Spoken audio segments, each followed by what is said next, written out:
The word jihad is mentioned in the Quran about 41 times.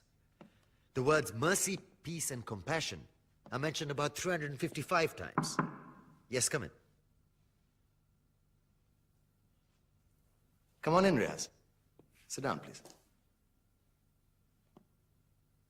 Contrary to popular belief in most Western cultures, Islam is a religion that preaches peace and tolerance. Yes, Patricia.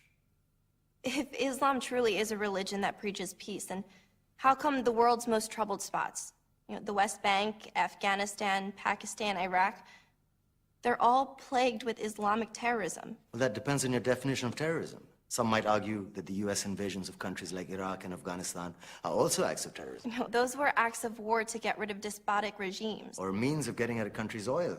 Conspiracy theories. Well, May I? Yes, please. Go ahead, Riaz.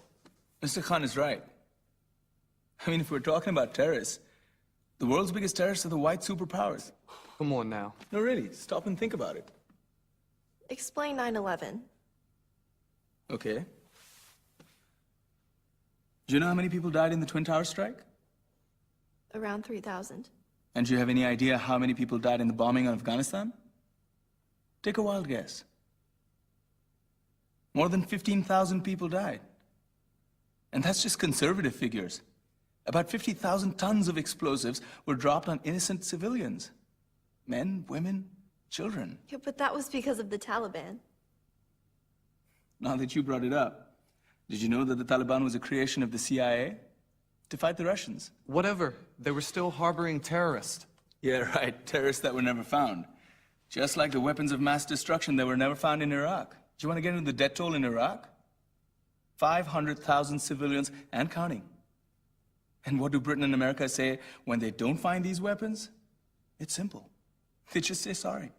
And still refuse to relinquish control of these countries. What are you trying to say? What I'm trying to say is that just because you're American, wear a fancy suit, and call yourself the president, doesn't make you any less of a terrorist.